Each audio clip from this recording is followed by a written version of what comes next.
né, com o nosso podcast IST, Informando Sem Tabu.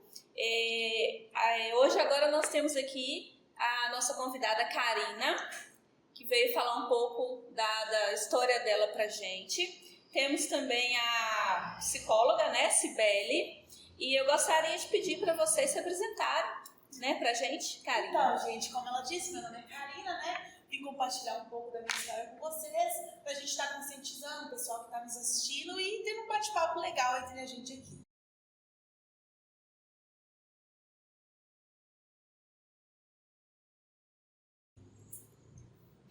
Bom, prazer a todos, uma boa tarde. Meu nome é Cibele, sou psicóloga já há 25 anos, trabalho com diversos assuntos e um dos assuntos mais importantes, né, que a gente sabe é IST, tanto na psicoeducação como no tratamento dentro do consultório.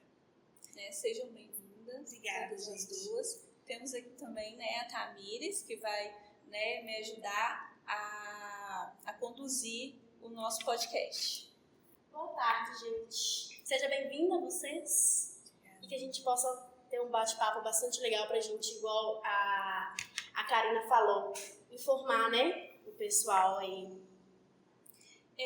Então, Karina, conta pra gente como que foi que você descobriu que era portadora da sífilis. Você teve algum sintoma? Foi silencioso? Como que foi?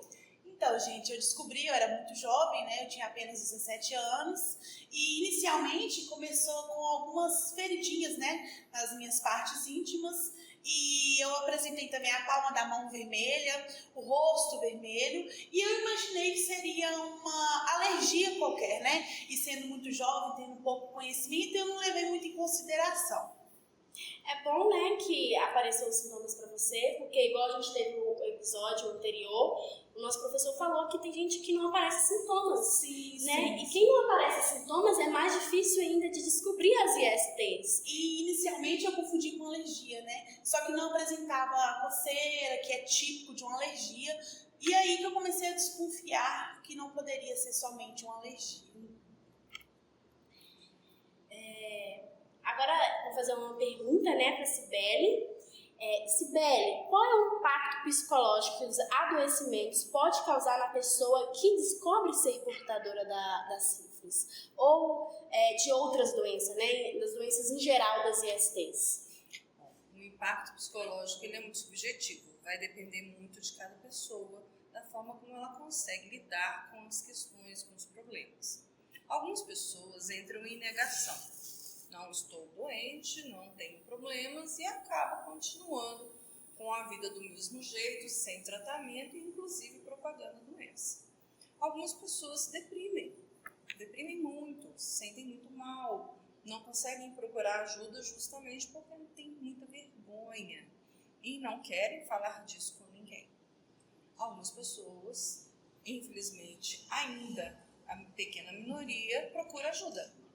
É claro que se você está dentro de um posto de saúde, fazendo um exame lá, você vai ser abordado de forma a fazer o tratamento de amplo espectro, né? Ou seja, muitas áreas vão estar ajudando você nesse momento. Quando você está num consultório clínico, você vai estar diante do médico e com certeza ele vai pedir, dependendo de como você estiver, para procurar ajuda de terceiros profissionais, ou seja, psicólogos e tudo mais. Então vai depender muito, sabe, de cada pessoa. E existe também a questão do preconceito, né? Muita gente não procura ajuda por vergonha, né? De falar que tem uma IST e acaba, igual você falando, deixando sem fazer tratamento. E a gente sabe... Medo do julgamento, Medo né? do julgamento. E a gente sabe se algumas doenças IST, se a gente não fazer o tratamento, causa até morte, né? E as pessoas vai acumulando, deixando de lado, igual você falou,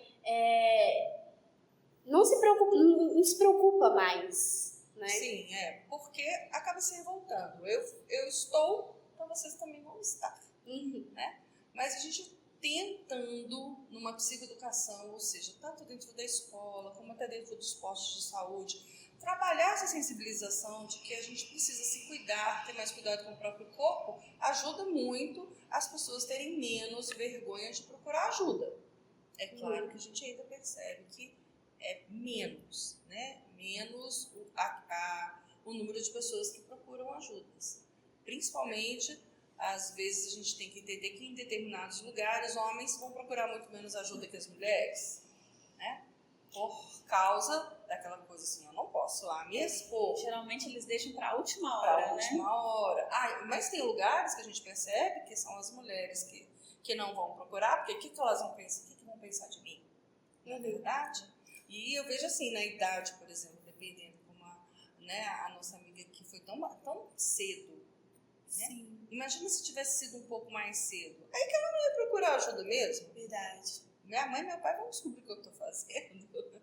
Aí fica essa questão também. E Karina, você procurou ajuda, o tratamento foi pelo SUS ou particular?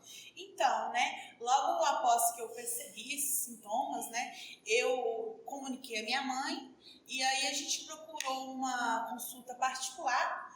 Foi aí que eu tive a notícia que, de fato, né, diante dos meus sintomas, do que eu apresentei para o médico, eu tive a confirmação que era sífilis. Mas o acompanhamento em si, o tratamento em si, eu fiz através do SUS, o que, né, foi ótimo, eu fui acolhida, tá, eu fui assistida e foi ótimo para mim. Eu tive um tratamento muito bacana. Isso é muito importante, né, Tamires? Porque não é todo mundo que tem condições financeiras, né, Sim, também de arcar com tudo isso. E é bom saber que o SUS tem essa possibilidade. Você teve algum apoio psicológico no SUS ou você não teve apoio psicológico? Foi só o tratamento que você fez pelo SUS? Como eu disse, né, eu fui muito bem assistida no SUS, eu fico até surpresa, né, em falar nisso. Um ponto negativo, acho que o único exclusivo que eu percebo, né, no meu tratamento, no que eu tive, né, foi a demora, né? O SUS ele tem essa problemática aí sobre a demora. Mas, como eu disse, eu fui muito bem acompanhada, tive apoio psicológico, sim, que foi muito importante para mim, porque eu era muito jovem, né? Mas tive, sim, um apoio psicológico. Doutora psicóloga. Doutora também, né? Psicóloga. Psicóloga. Isso. Tá bom. Como que a gente deve acolher essas pessoas que têm IST? Porque muita gente, é igual você falou, cada um reage de uma maneira diferente, né? Como a gente de fora, né? A nossa sociedade, como que a gente vai acolher essas pessoas? Bom, você está trazendo aqui uma questão do preconceito. A dificuldade de você fazer um bom acolhimento está no preconceito. Seja de um ST, seja de qualquer outra situação. Às vezes até de fora de doenças, né? Só de comportamentos.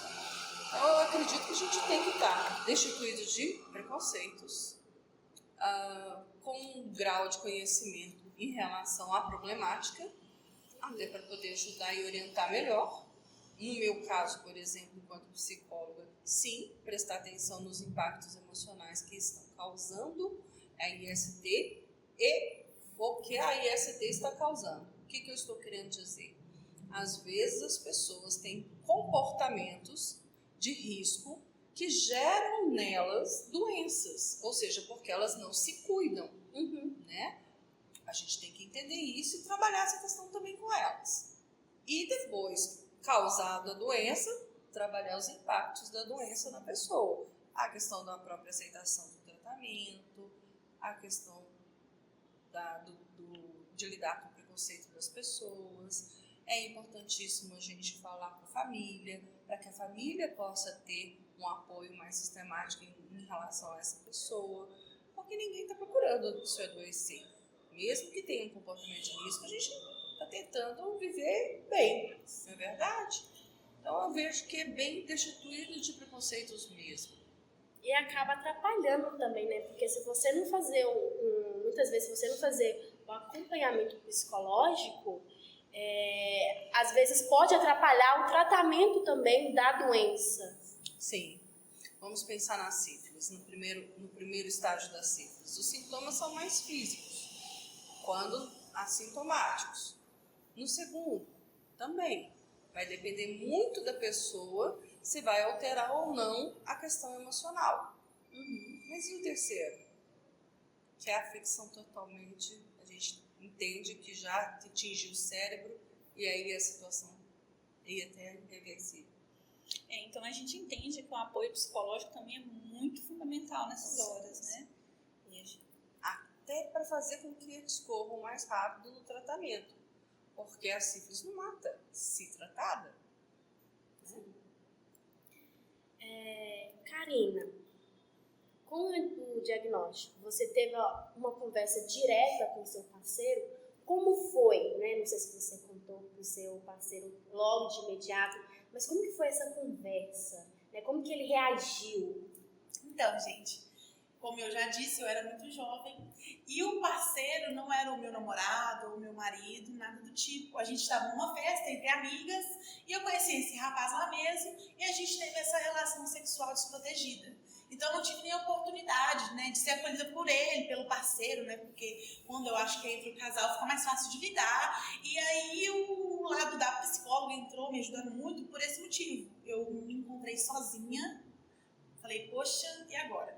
Né? Mas não teve essa conversa, foi bem difícil para mim, inclusive. E a sua família? Como que foi a reação deles? Como que foi? Então, se tratando de família, né, eu não contei para todos, porque até a psicóloga citou aqui, o preconceito, né, é muito grande, né? Então, eu achei até legal vocês colocarem o nome, né, sobre informando sem tabu, porque é um tabu, sim. Então, na época, eu contei só para minha mãe. Hoje eu compartilho com outras mulheres, outras meninas, para que elas não passem o que eu passei. Mas não, o pessoal, os amigos não ficaram sabendo. E hoje eu tenho, né, liberdade para falar, eu sou bem tranquila a respeito disso. Mas na época, só minha mãe mesmo que ficou sabendo e me acompanhou. Sibeli, a gente vê como que ela está falando, né, que as pessoas que são portadoras das ESTs, elas ficam um pouco receosas, ficam com medo ali, né? E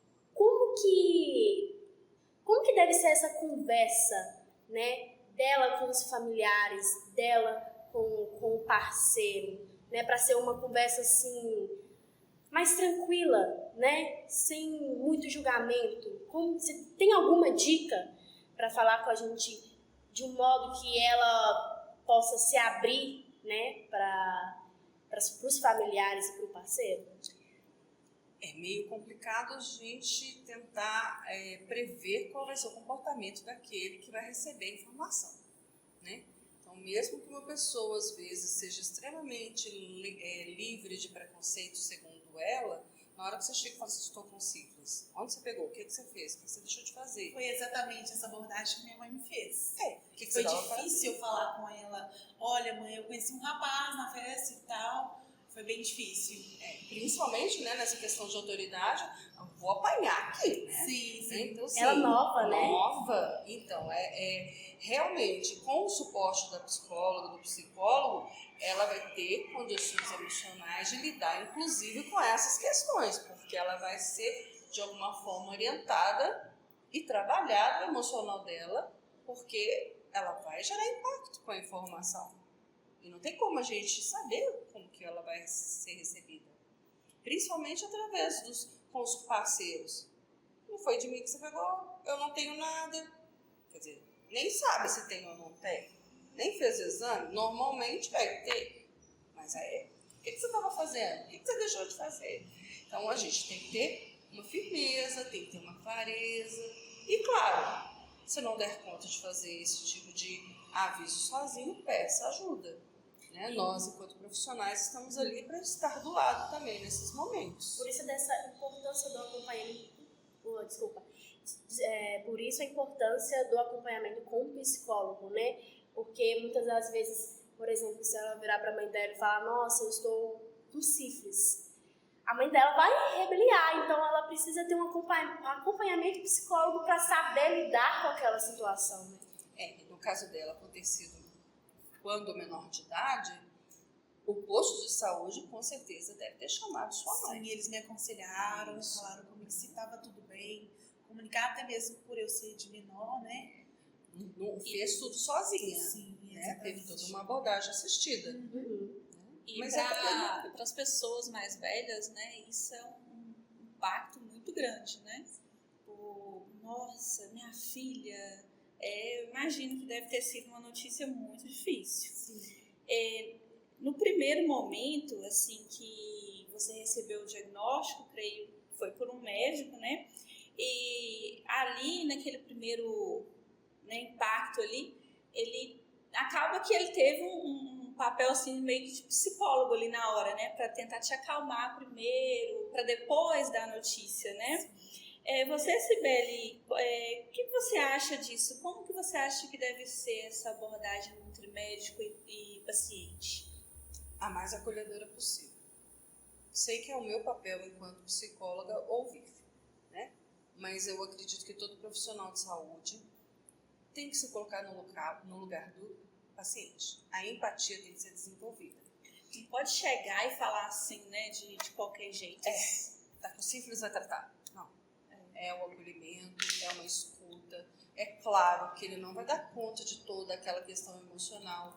É onde ele tem que ter sensibilidade. Vamos procurar um profissional, um psicólogo, né? Às vezes, diante daquela avaliação, a pessoa desorganiza de tal forma, vamos encaminhar para um psiquiatra também. Mas é de fundamental importância que aquele que dê o aviso seja uma pessoa extremamente acolhedora, empata e que faça com que a pessoa se sinta acolhida e não julgada.